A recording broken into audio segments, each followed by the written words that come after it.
Hello everybody, welcome back to LizLabz. We are actually in world today. But before we do anything else, I want you to close your eyes and imagine this as your character. Let's just do this exercise.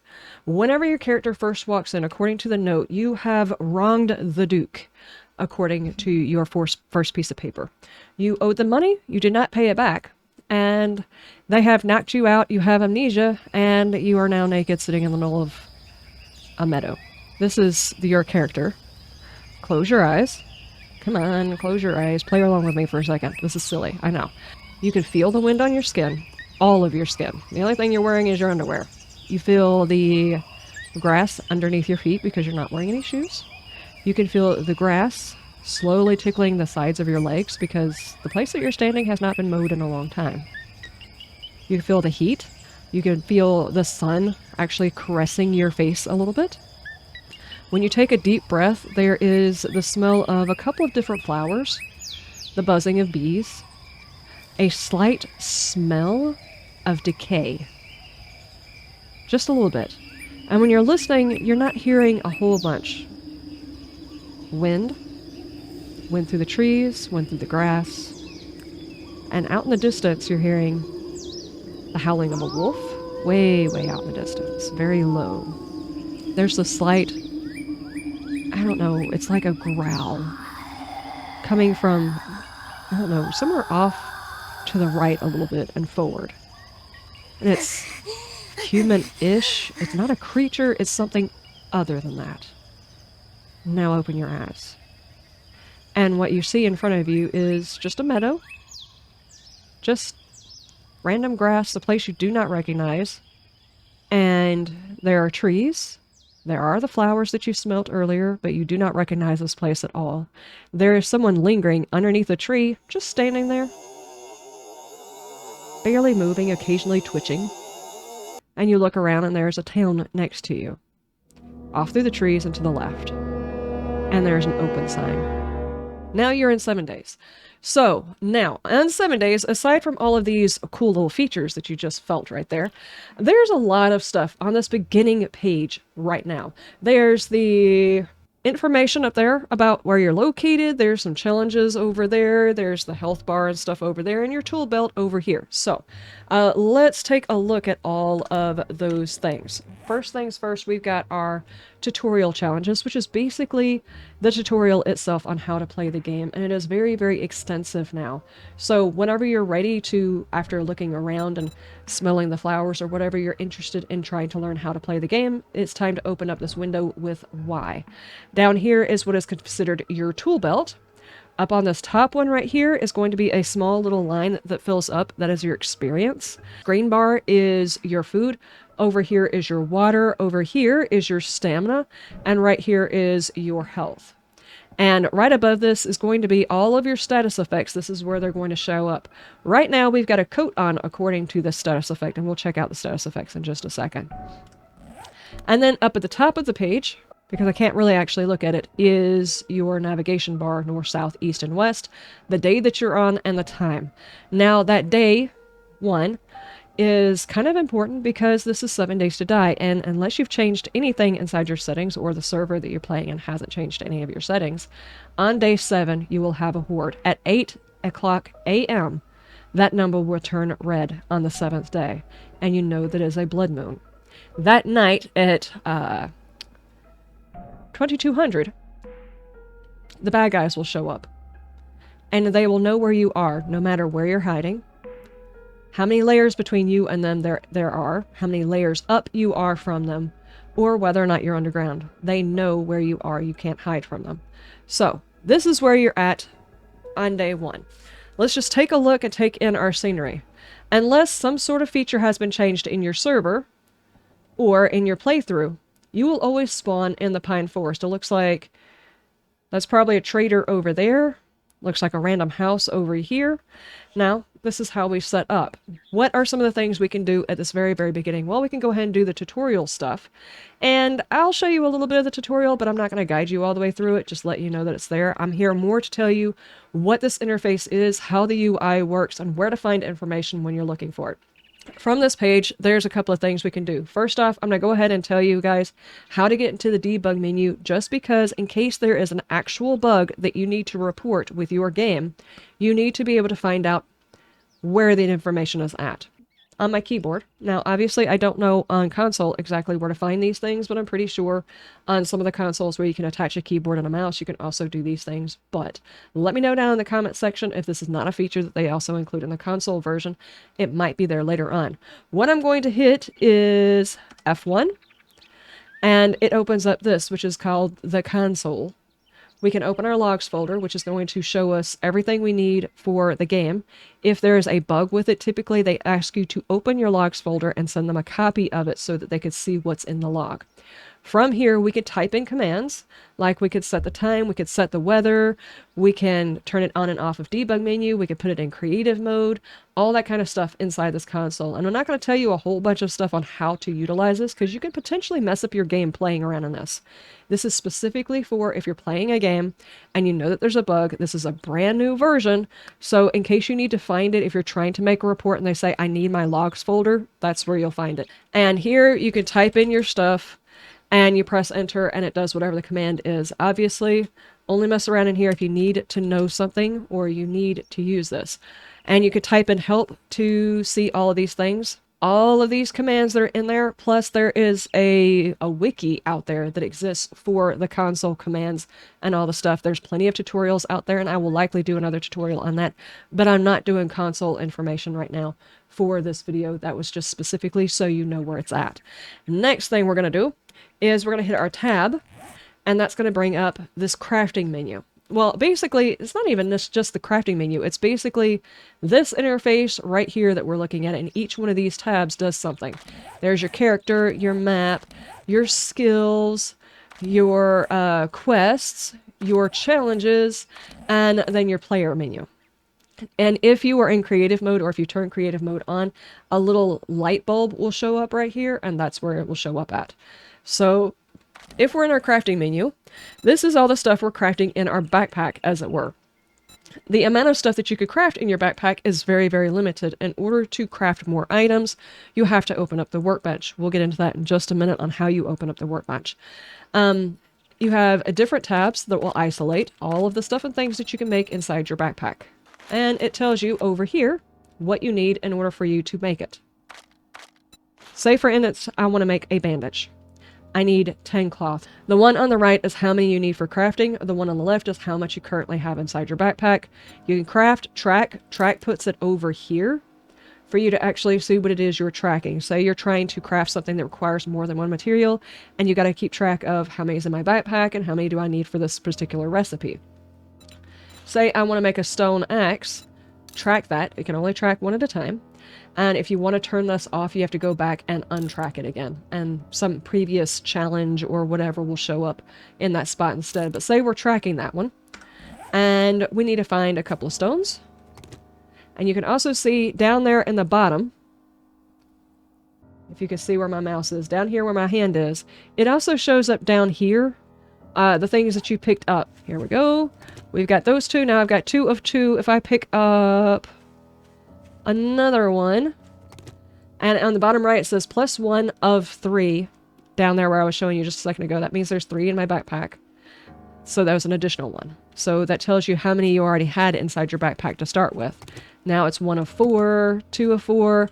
If you're breaking into something like you're actually breaking a boulder, it might show 100 of however many is in your backpack. Inside the parentheses, it might say 3,000 in your backpack plus the whatever is inside your backpack. So that information is actually on the screen and very, very useful when you're harvesting resources. Now, in order to get our plant fiber, punch some grass. And in order to get the wood, we either punch these trees right here, which gave me 2, and then I can go over here. I hit tab to get back inside this menu, and I can craft. Now, if you'll notice, right here are some hotkeys. If it's something that you are making a lot, say your building blocks or something you will make a lot of, especially if you like to base build, and you favorite that, it will put a little star on here and it'll be easier to find later on. Or you can unfavorite by hitting it another time. But if you hit your W, it will craft it for you. And you can also make it to where Whenever it's tracking, you can hit it again and it turns off the tracking. Here we have a stone axe. We'll get into items and levels and all that kind of stuff like that in a later video, but just for this particular one, I'm talking about the UI. So let's talk about what you could find on here. We have got the items that you need in order to craft them, how much is inside your backpack, how many you need in order to craft it, how much is inside your backpack currently. And then we've got the flavor text for the item, basically what it does. In some cases, this might actually tell you which crafting bench you might need in order to craft it, what it scraps down to, what you repair it with, that kind of thing. Right here, it tells you the level of the item that you can craft. And here you can actually tell it, say you have the ability to craft, maybe whenever you get to a tier 4, you only have enough items to craft a tier 1. So you can reduce the amount of levels in order to craft a lower level so you have enough items in order to craft it. We'll get into this a little bit later once we start talking about items, but this is where you find that information out as like a quick thing. Next, we have got, I've already covered all of this, but I also wanted to cover the fact that there are these things, and you could type your items, and all of that stuff is a thing. And whenever you have the items in order to craft something, let me just scrap this down and go punch something. As you can see, it highlights, it brings it up to the top, and where it is now in white, meaning I actually have the items to craft this, this, this, or this. If you don't have the items, it's going to be grayed out and lower on the list in, from what I could tell, alphabetical order.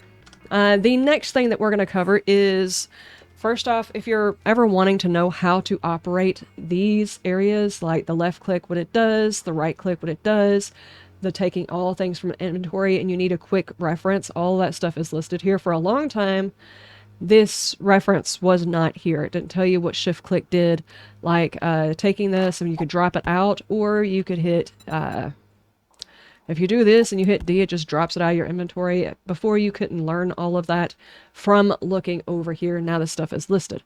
Also, we have the ability to lock our inventory items. So say you have, like, I don't know, you have got your bullets, you've got your healing items, you've got maybe some additional wood that you want to keep on you because low level you might need some additional wood or some stone or something like that in order to do some repairs. You can lock that, then hit this, that disappears, and it stays grayed out here. So whenever you sort your container, which is what this is, all of the stuff here, say like that, and then I take these guys out. Maybe I didn't actually want those guys locked in there, and I just do this, and it sorts those but keeps these spots open for the items that I have locked in there. And it sorts these guys, so if I've got like random things, and it'll put them back into place. So that's what the sort button is, and this just tells you how much your inventory, how much money you have in your inventory currently.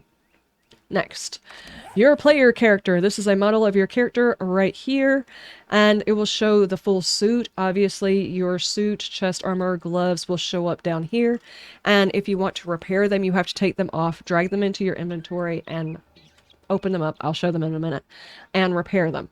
Also, over here, we got all of our stats for our character: health, stamina, food, water, what the temperature in our environment is, because there are environmental challenges whenever you get to like the desert and the snow biome specifically. Now, your character, if not properly dressed, will feel the effects of cold even in this biome that we're currently in whenever it's raining and it's nighttime, so you might get cold.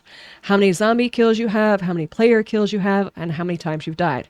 How many miles you've traveled, well, kilometers you have traveled, how many items you've crafted, the longest life that you've had, how many times in between on your longest life, how long you stayed alive. And the current one is how long it's been since you've died the previous time. XP to your next level, and your loot stage. Your loot stage is a combination of your level, your biome, and the POI that you are currently in. Inside this biome, which is the pine forest, there is no difficulty level. This is the easiest biome we have. I'm not inside a POI, and I have no levels, so my loot stage is 1.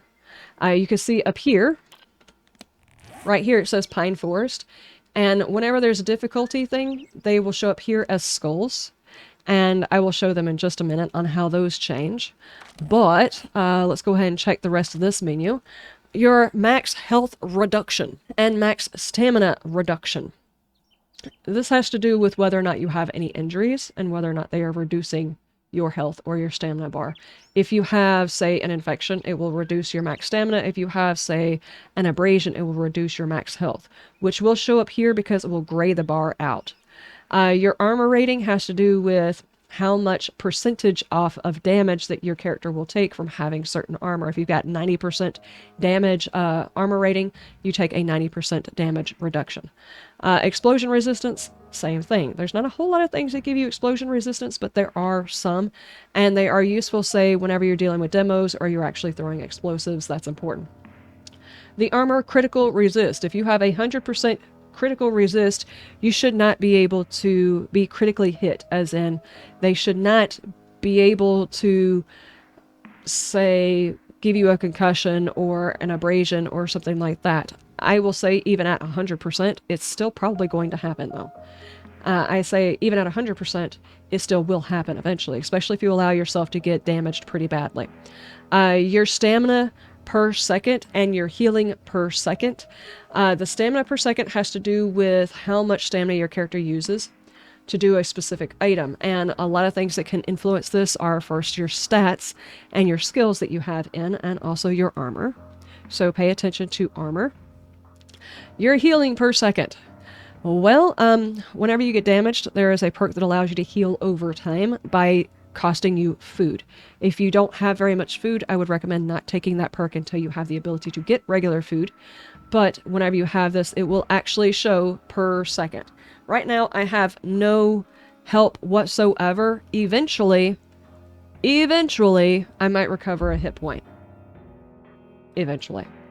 Medical healing, this tells you how much you're healing whenever you use, say, a health kit, a bandage, or anything else like that. Cold resist, heat resist, it depends on the insulation that your armor has. They have like mods that you could put into your outfit, and some of the, if I'm not mistaken, 1 or 2 pieces of the armor might actually have heat and cold resist, and that will show up here. Your mobility is affected by your mostly just your armor. If I'm not mistaken, I don't think there's anything else that modifies this other than your armor. There might be some skills that have to do with mobility, but they will all show up here. Your jump strength is affected basically by your parkour stats and by your armor, your carry capacity, which is how many blocks here you have open. If you have something, if you fill it up here. Now, mind you, it will show on my bottom left if I'm over encumbered. Over encumbered actually causes your character to move slowly and can get you killed inside a POI. If you get caught, can't move, and you've got too much stuff, it also causes you to go through your stamina faster. Just so I could fill up my inventory full of random stuff.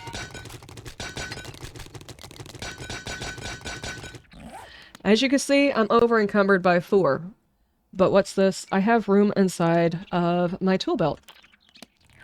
If I put all of this stuff on my tool belt, I'm not encumbered. So, obviously, you're not going to be carrying around this many hammers. But if you put it on your tool belt, if you go ahead and make sure your tool belt is full, you won't be as encumbered, because these count as open places in your inventory. Also, the things that affect the carry capacity has a lot to do with, like, your armor. Some armor adds extra carry capacity. There are mods that you could put in there that add extra carry capacity. And there is a skill under strength called Pack Mule that allows you to carry more items. Now, I will say that since there are mods that allow you to add pockets into your stuff, there's no real reason. Most people will not put points into Pack Mule. But I'm just letting you know that the Pack Mule exists, and some people do use it, and some people don't use it. Me, personally, it's an expenditure of points you don't necessarily need to use early game. But that does affect it. Damage. How much damage can I currently do with the item that I am holding? Right now, I can only do 5 points of damage with my fists. That's how much damage I am currently doing. Damage goes to 10. My block damage goes to 7. Block damage is how much damage I do to items, basically, like the blocks that are around me, the trees, the logs, the whatever.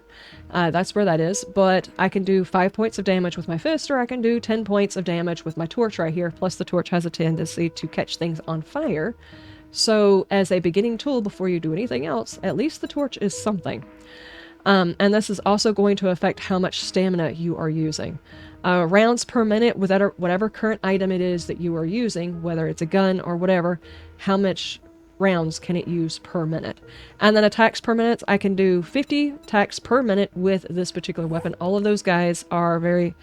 things are starting to spawn in, and I don't have my headphones on because my ears are stopped up right now, so I'm not doing that. That's how many attacks you can do. So the more attacks, the more damage you can do. Typically things like knives do a lot of attack per minute for a small amount of damage. And things like the sledgehammer do a whole lot of damage.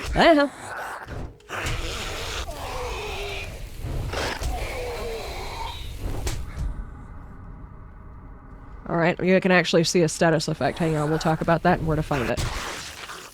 There we go, there we go. I should have had my headphones on. I'm just trying really hard to let my ears relax for a minute. Okay.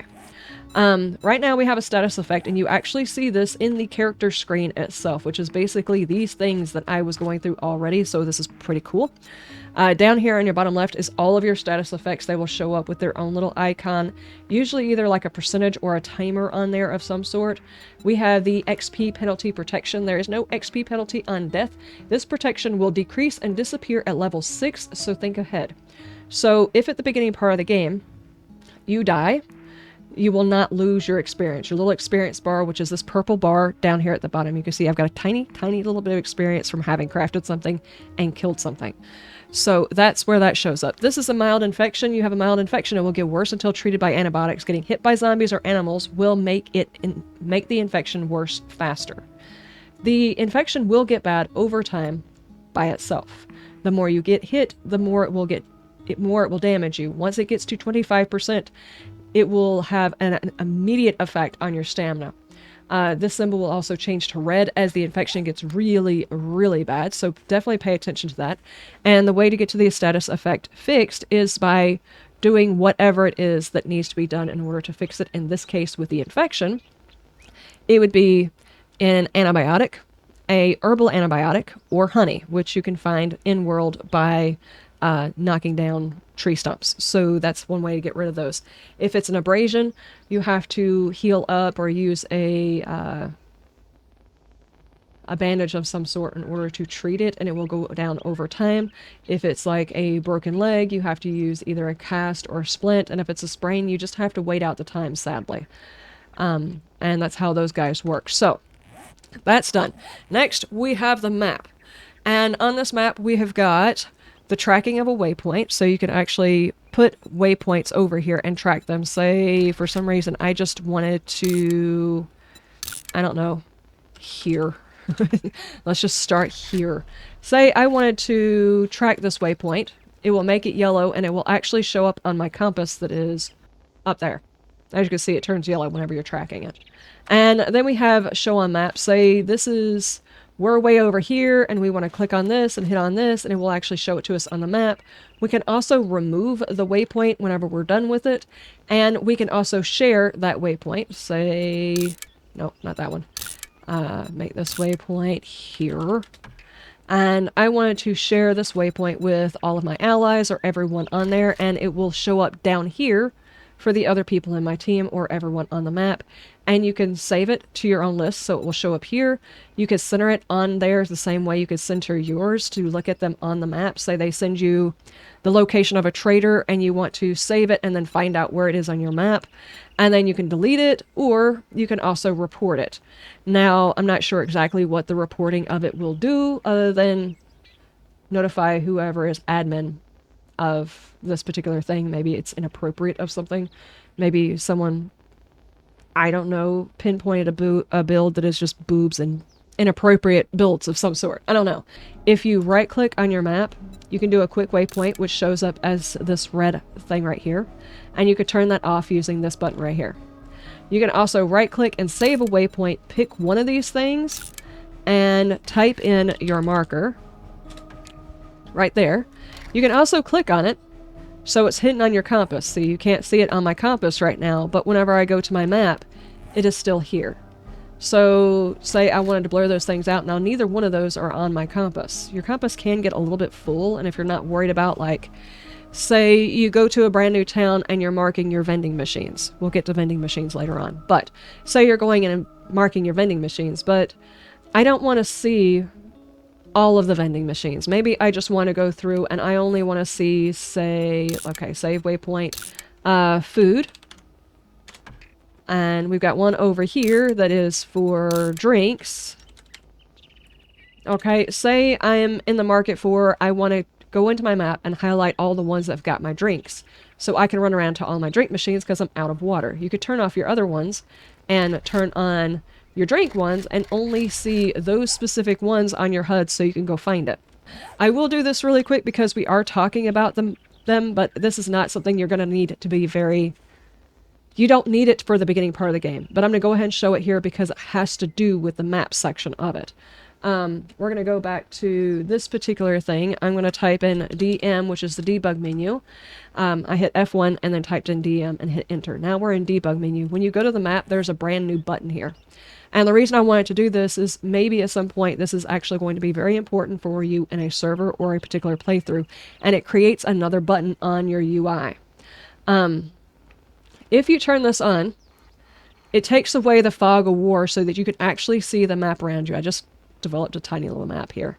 You can actually see this entire thing. These are like outposts. This is some water over here. These are main roads. These are city roads. You could kind of guess by, after you've played for a while, some of these have a footprint that you will eventually recognize, and a trader might be one of the ones that you recognize. This one has radiation. You may or may not be playing on a map that has radiation. This will show where the radiation is. Over here, biomes. Maybe you are specifically trying to create a map for a server, and you want to make sure you have plenty of cities inside each one of your maps. I mean, each one of your biomes. You're going to have to, first off, this is going to be a little bit more than you probably need to know for a beginner, but I'm going to go ahead and put this information here because it might be relevant, and I can allude to this in a different video because I will cover more of this later on when I go into map making. In order to do this for a server, first off, if you try to turn on the debug menu and go into your map, inside the server, this button will not appear. Because, first off, you have to have admin access, and it has to be a single-player game for this button to show up. What you would have to do is take your map that you developed, or that was developed, copy it into a single-player game, load into that world, and turn this on to actually look at it, or, in most cases, generate another map and drag and drop it into your save for your server. I will get into server talk way later on, but just as an aside here, this will not show up in a server at all. So this is not helpful, but say you're playing a single player game, you want to make sure, because for some reason or another you didn't use the advanced stuff for map making. I will get into that later on. Whenever you do that, you'll be able to tell what your map looks like before you get into it, but say you can't, this feature is here, is what I'm trying to say. It exists. And of course, center on player button, show me where my sleeping bag is, where the cursor position is shows up there, and then of course then it's got my day, nighttime, what it feels like, the wind, which has no bearing on the game whatsoever, and then your elevation, which could have the bearing on your game a little bit if you're trying to pinpoint, say, where a resource is. Let me go ahead and get out of the debug menu because that is like probably an additional bit of information you don't need to know, but since we're talking UI, that is a piece of the UI that shows up in the debug menu that you might be like, I'm in debug menu doing a thing, but I didn't know that this button exists. Well, now you do. Let's go back to the skill tree really, really quick. Okay, and then over here, which is one place that you're going to be spending a whole lot of time, is your skills. We have perception, strength, fortitude, agility, and intellect. These are all of your stats, so to speak. Your big stats. These right here are the base stat that governs everything underneath it. I'm just going to stop hitting my microphone. I do apologize. This one right here, perception, governs all of the things underneath it. This locks out these guys. There are certain ones that will only open after you put a certain amount of points into something. See, this needs a perception level of 4. So you would have to drop 4 points here. And there are quick keys for this as well. You have to drop 4 points here in order to even open this one. So if something's grayed out, go over here to this little lock to find out why it is that it's not opening, and it will tell you what you have to do with it to begin with in order to open it. But you can tell by highlighting over the top of them what this actually does specifically. Not only does it govern things, it actually does things whenever you put points into it. This one says you're pretty obviously in a perception department, deal 200% headshot damage and have a 5% chance to dismember with rifles, explosive spears, and tools governed by the salvage operation. You already have this point. You already have 1 point into each one of these items. So this one you already have. Whenever you go up to level 2, as you can see, the description actually changes. You're still unaware of most things around you. You deal 210% headshot damage and have a 10% chance to dismember with rifles, explosive spears, and tools governed by the salvage operations. And if you take a while and go through each and every single one of these, the percentages basically just go up on the same items. Now, once you come in here, we've got combat perks, we've got general perception perks, and we've got scavenging perks. Scavenging has to do with looting, treasures, and tearing apart vehicles and appliances and things like that. That's what the salvage is. And then we have our strength. We've got boomsticks with our shotguns. Each one of these perks has a specific type of weapon or weapons that are governed by that particular stat. So depending on what weapon you want to play with, depends on where you're going to put your points in to use them. And I would definitely recommend, make sure I'm not dealing with anybody over here. Okay. I don't want to cover too much of this. We're going to get into specific skills and what they mean and everything else like that in a different one. Just understand, you can click through these, read through each individual one. I would definitely recommend your first playthrough just sitting there through the evening time and looking through what each one of them do that are very, very important. Now, for your first 4 points you get after finishing your little challenges here, if you want my recommendation to a brand new player, my first 4 points is always pain tolerance, which reduces your HP loss during battle. You have a 20% less chance of getting stunned. One of the worst things is for your character to get stunned during a fight because you can't hardly run, you can't hardly move. Your character starts getting the vibrating vision, I guess you could call it, and you can't defend yourself. So that's my first point. My second one is Iron Gut, that allows me to go through food less faster.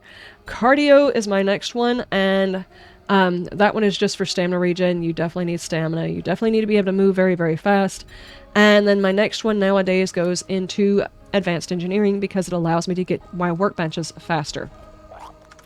Hold on, we got Fluffy. As you can see while I'm doing this, you can catch my stamina. This weapon uses a certain amount of stamina, and every time I swing, it actually, causes me to lose that stamina. Now, most weapons have a left click and a right click. Your left click is a normal hit. Your right click is a power attack, which will use basically twice as much stamina as your normal one, and it will typically do twice as much damage.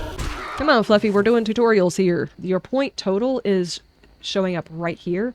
So whenever you have extra points, make sure you drop them wherever you need them. And because regardless to whether or not you dropped the points into a stat, you are still leveled, and the world will treat you as if you have leveled. As in, you may have 20 points sitting there that you haven't put into anything to allow you additional bonuses, percentages, or whatever. But the world still knows that you leveled twice. So make sure you put those points in somewhere. Next thing, really, really quick, we have our book titles. These books are a series of books inside several different things. Some of them having to do with weapons, some of them have to do with loot, some of them have to do with treasure, some of them are environmental. I would definitely recommend going through and reading all of the descriptions on all of these, all of the things you get for having read them. You only have to read them once. One book opens this, one book opens this. Now, if you read the entire book collection, there is a bonus thing that you get from having read all of them. Like if you read all of The Art of Mining, all 7 books, there will be a special sound that plays, which is really, really cool. And then you gain 20% more ore mining every time you mine, no matter what you're using, which is pretty cool. And all of the stats that have to do with this are actually very, very cool. Some of them, you can get gems, you can get 10% more from coffee, you can get 50% less damage from collapsed mines. These are really cool. Some of the best ones right now is Lucky Looter. You have a higher chance of getting dropped loot whenever you read all of these books. And let's see, what's another really, really good one? And this is 2 pages long. You can either hit this here or scroll down. Urban combat silencers have no damage penalty. It's a really cool one because no matter what weapon you put a silencer on, it causes a debuff basically on how much damage you do. This gets rid of that. Wasteland treasures. Find more legendary parts for all of reading all of these books. So there's some really, really cool effects that you can get from these, and once you have them, you're done. Something to understand is there are certain perks in here that used to be, you might have someone say, hey, this effect goes to this, but actually the effect is now on a book that you have to read. One of those that I run into frequently is if you put enough points into your clubs, you will no longer expend stamina while swinging clubs. If you kill something, it gives you full stamina back, which is not true. That's actually a book thing. Whenever you read all of them power attacks that kill your enemies, refill your stamina meter. This is actually a book now. It's no longer a perk. So make sure you read through your perks and your books and you know which ones are which. Then we have our crafting magazines, which is basically just a buttload of magazines that teach you how to craft different things. It's basically like picking up schematics and learning how to read them and then learning how to build the item. This controls basically what level you have on the item and then eventually what tech tier item you will be making. For starters, you can read the Stone Tools books, which is harvesting tools. You would be reading this magazine, and after a certain amount of time, you would be able to do Stone Tools Quality 2, which means you can make these 2 tools that it shows on the top. Oh, I just realized I was still in the small screen. Hang on. Bloop. Once you get to the point where you can do tier 2s, that next tier will open, and then tier 3s, tier 4s, tier 5s, tier 6s, and after you, on the stone tools, you get to tier 6. Once you start on the next phase, it will move into iron tools. Iron tools are 1 tech tier higher than stone tools. So you have levels inside a tech tier, and then you have tech tiers, and you have different levels inside that. So I know that's a little bit confusing, but as you move through your books, you'll see what it's doing, and it will be pretty easy to understand. Now, the only one that does not follow this, which is weird, is the armor books. And it was not obvious to me on how they were going to handle the armor, because the way they have it lined up, it doesn't go through tech tiers the same way as it would like robots or any of your other weapons. Say if you're doing your handguns, you start out with your pipe pistols, and after you get to tier 6, you move up to your pistols, which is the new tech tier. Then you start with your level 1, 2, 3, 4, 5, 6, and then you move on to another tech tier. Well, it does not do that in armor. Armor is completely different, and is the only one that does this. Is you open up primitive armors all the way through tier 6, and then on your tier 1 for your new tech tier, it will open up lights, mediums, and heavies, and you'll slowly learn 1 through 6 on each one of the armor ratings. Just letting you guys know, you'll understand as you get through your books, but understand that this one does indeed work differently than any of the other stuff. This is important because in order to make, say, workbenches that you need, in order to make your higher tier stuff, so if you want to make your weapons, if you want to make certain items, have to be made on the workbench rather than inside your backpack, and that is governed by workstations. So at level 1, you're actually getting your dew collector, and then in the next level, you're going to get your forge, which is where you get your forged iron, your forged steel, where you can make cement and things like that. After you get up to your next tech tier, you can make the workbench your... I can't tell if Frank is actually going to come over here and start anything because I'm not putting my headphones on.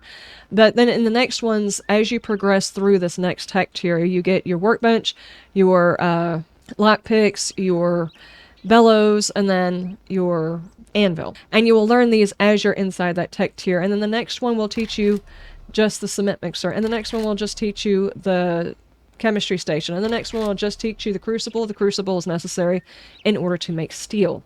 And that is basically how you progress through those. This is kind of the same way with the vehicles because it has several different things you open in succession the more of the books you read in that level. I hope that was This is going to be a little bit more complicated, and it would be easier to watch someone in a playthrough as they read these and as it opens things, or just experiencing it through the game. But that is basically how it is. The more books you read, the more levels you get, and after a certain amount of levels, you open up a new tech tier, and then that next tech tier levels up, and then you open up another tech tier. I think that's basically the best way to describe it. Okay, and then our next one, which is our quest. Anytime you receive a quest from a trader or, say, a treasure map, it will show up over here.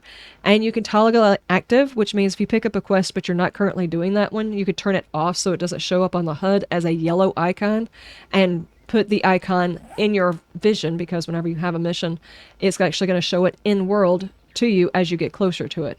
So if you don't want that active, you could turn it off, especially if you're doing more than one mission, and you can have it show it on map, so it will center it over the POI where the mission is. And you can also remove the quest. Say they gave you a quest to the same POI about 5 times because you're in a small town, and you just don't want to do it again, you'd rather take another mission, you can just click on it and remove the mission. And obviously you can do like a little bit of a search here, and the description of the mission, it'll tell you what to do, what the objectives are, and what your reward that you were going to get from it. So say you've got these things and you're not sure what the reward is, whether or not it's going to be worth it. 9 times out of 10, the reward is kind of not worth it. It's more of the loot you find at the end of the POI that makes it worth it, rather than what you're going to get from the trader. The trader is more of a gatekeeper to the cool loot, if you ask me. But that's just a preference. But the more you do missions for traders, the better the loot is that they will carry. And therefore, it's kind of like they like you more and they're going to carry better stuff. And then we have our challenges, which is the thing that's showing up over there in this corner. Over here is our tutorial challenge. After you do your basics of survival here, after you do all of these things, and it actually tells you how to do each one of them and what you will need in order to do them, and all of the stuff and things, so I don't feel like I need to over describe this. Only all of these things down here are also other challenges that you can do, and they will open up after you finish this line. All of the others open up. You don't have to do them in order or do them in some crazy order or something like that. They will open up. Also, because all of these other menus you scroll down in here and here, I didn't realize for the longest time that there is a second page, and the way you get here is not by scrolling down, it's by hitting this little tab right here. So there are more challenges. So if you're seeing challenges that are not showing up on the screen, they're on the second screen. Just letting you know. Alright, you're also seeing I've got new status effects. What is this new one? I am hungry. My maximum stamina is lowered by 13.3. If I go over to... Uh-oh, hang on. Let me eat this while I run away from him. You're like, you've been standing here all day long playing in your backpack. Get out of your backpack and play with me. I'm sorry, Frank. I'm doing a thing. There we go. 400 XP, and the XP that you're getting actually shows up in the bottom right-hand side of the screen. We do need to get through this. I've spending a lot of time going through all of this stuff, but I want to make sure that anybody's coming over from an old version or hasn't played for a long time or is brand new to the game knows where everything is that they're trying to find. And our last tab here, if you are playing in a server, this might necessarily be important. We have got our game level, our game stage, our party, our allies, whether or not they're doing voice, how many kilometers they are away, where they are on the map, how many enemy kills, how many player kills, how many times they've died, what their ping is, and whether or not there's a report. The game stage has to do with, well, it's a combination of your level and how long you've been alive, basically. And your actual level is how much experience you've gotten. So that's a thing. And of course your loot stage is something completely different. So those are different stages. And different tech tiers open at different stages. We'll get into that later on. I'm just wanting to go through the UI, but I am telling you guys the stuff that I am seeing as it pops up. I think I covered all of it. Both of these tutorial things have been an hour, but I feel like there are just certain things that you kind of need to know where they are. Some things that I will tell you if you're wanting to move things from one spot to another spot, if you want to do that, instead of having to pick it up and drag it and drop it, if you shift and right click, it immediately pops it from one to the other. Do you see what I'm saying? If you click on it and you're wanting to drop it out of your inventory, there is a D button. You just drop it out of your inventory and you can go back and pick it up. If you're wanting to take all of your stuff, say... Okay. Say you are going into your inventory and you're wanting to move things from inventory slot to inventory slot, you've got buttons right here. Take all is R, so if I have all this stuff inside my box and I want to pick it all up, I hit R and it's inside my inventory. If I'm opening here and I want to move things individually, if I shift and right click, left click. I keep saying right click. Left click, guys. Left click. Shift and left click and it'll take it from one to the other. Same with whenever you're out. It will move it from tool belt to backpack. Shift, left click. Shift, left click. Instead of having to move things back and forth like this. Now, obviously, if you're on controller, that's not going to work. And if you're on console and using a controller, that's not going to work. Also, what you can do is say that you're trying to organize your inventory and you're very, very OCD. I know that some of this are very, very OCD. Say, I have got this and I have got this and I want those guys in my backpack, and every single time I come in here, I want to be able to just drop these things into this inventory slot. Hang on, let me undo these. Okay, say I've got all of my storage crates, I've got all my water in here, and I've got a small stone in here. Next time I come in here, I want to drop those items out of my inventory because I don't need them. Say it's stone, wood, metal, something like that. I can just hit this button, and all of the like items will drop into there. Or I can hit this button, move all of my items into here, other than the things that I've locked. So if I just want to do a drop box and I've got my items locked, I've got these two items locked, and I want to drop every other item inside my inventory. These items are going to drop, but the things inside my tool belt do not drop. These guys are locked too, so you'd have to put them in here if you want them to drop. So the stacks on top of stuff that's already there. This moves all items in your inventory that are not locked into that container. And you hit R if you want to pick all of the items up from that container. Okay. Any other important things? Whenever you're holding items that you can place in world, you can see this right here is a placeable item. This, on the other hand, is not. I can throw this, by the way. I can throw that, and it does distract zombies. We'll get into that a little bit more later on whenever we're talking about zombies. So, that is, you'll see it out in the world, and this one you actually right-click, and it sets it in world. All of these guys are actually shown to you during the tutorial section, and I would definitely recommend, if you've never played the game, go through that tutorial section. I will see you guys in the next one. You have a wonderful day, and if not, you stay shiny. Bye!